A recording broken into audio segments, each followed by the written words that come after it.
Internet, it's me, Josh, the aging gamer. So, who doesn't like good old-fashioned horror movies? You know, like Frankenstein, Dracula, The Wolfman, Night of the Living Dead. Those are great, everlasting movies that really left an impact on pop culture, therefore left an impact on video games, resulting in such horror-themed titles like Resident Evil, Splatterhouse, Parasite Eve, Silent Hill, House of the Dead, Shaq Fu.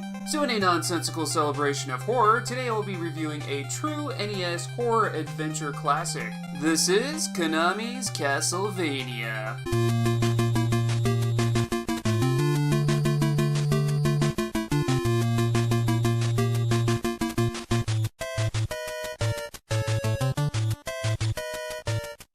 Our story begins in the setting of Transylvania, 1691. Every 100 years, Dracula awakens in his castle. Our hero, Simon Belmont, is looking to end the count for good. Belmont must travel his way through Dracula's castle, fighting off ferocious monsters and overcoming dangerous traps. Can Belmont defeat Dracula and end the horror?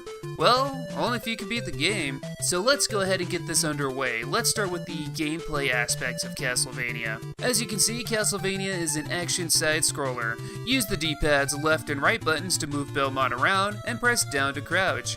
Pressing the A button allows him to jump, and the B button triggers an attack with Belmont's whip.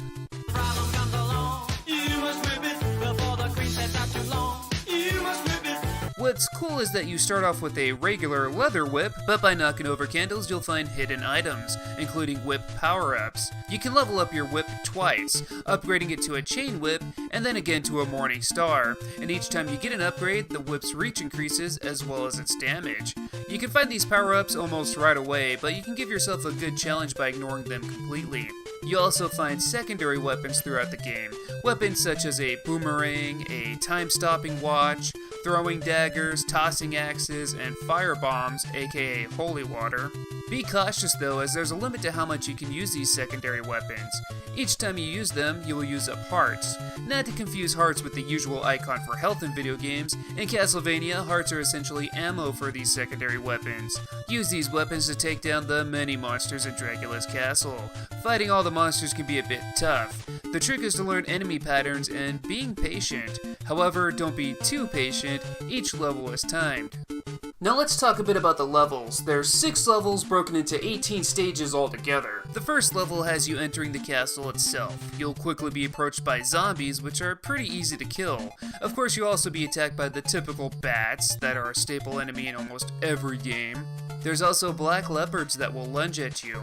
And once you make your way into the basement area, you'll be attacked by fishmen. Get to the end of this area and it's boss time. You'll be going up against Phantom Bat. Some throws from your axes and hits from your whip should leave it destroyed. Once each level is completed, the game will show you your progress on a map. A pretty cool detail if you ask me. Now, level 2 will have you scaling the castle. The game gets a little bit more platformish here, and you'll have more obstacles to jump on and more hazards to dodge. You'll also find some new enemies like Black Knights, Dragon Skull Cannons, and these goddamn Medusa heads. These floating Medusa heads! If you remember the Hawks from Ninja Gaiden, then you'll know how frustrating these enemies can be. Now once you get to the end of the level, you'll go up against Queen Medusa. She'll float around the screen and throw some snakes at you. Hit her with your whip and throw some holy water and she'll be obliterated. Now moving on to level 3, here you'll be scaling the outside of the castle and crossing a long dangerous bridge. More new enemies like the white skeletons and hunchbacks will attack you. Once you get to the end of the level, you'll go up against the Mummy Men, which sounds like a band but are actually just these 2 creatures.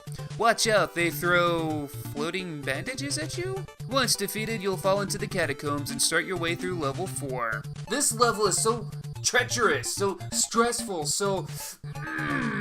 You'll travel through this area here, battling more bats and fishmen.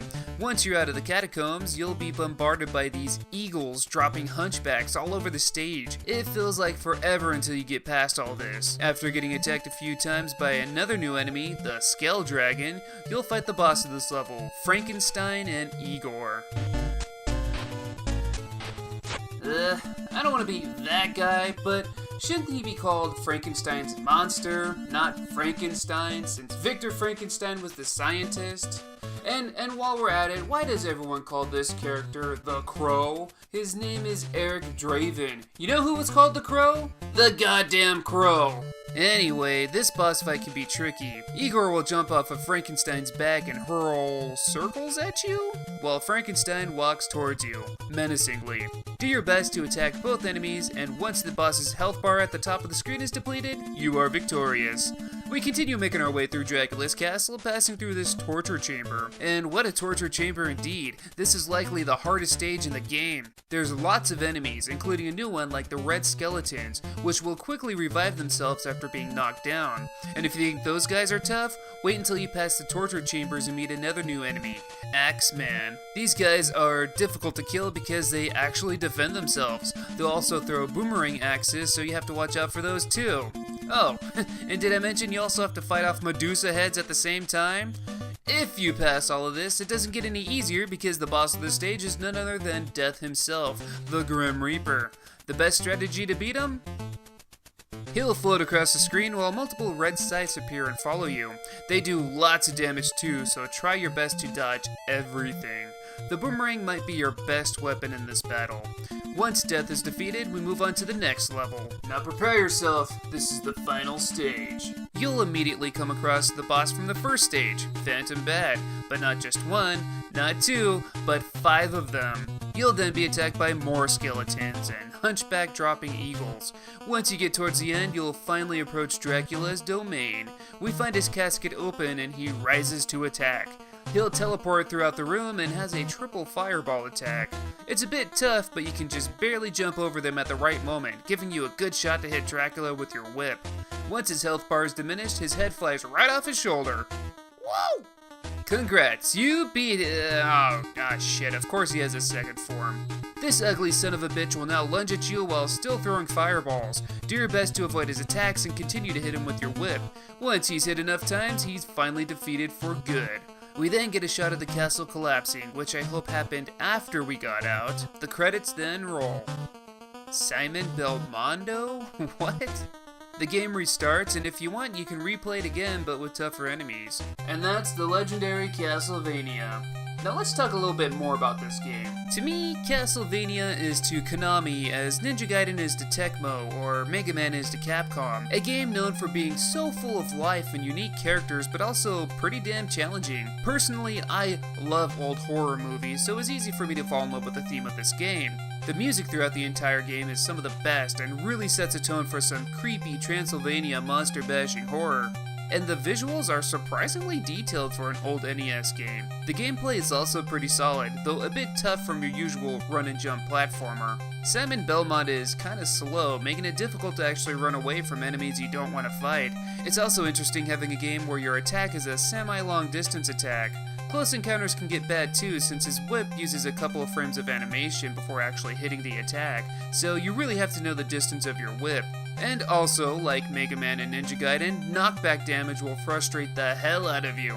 The game is tough and I really would not recommend it to the more casual player. Even veteran gamers might have a tough time playing for the first time. The game might take multiple playthroughs to beat and will definitely require a bit of dedication and patience. Because of this, I'd have to file this under the games for players that like challenges category.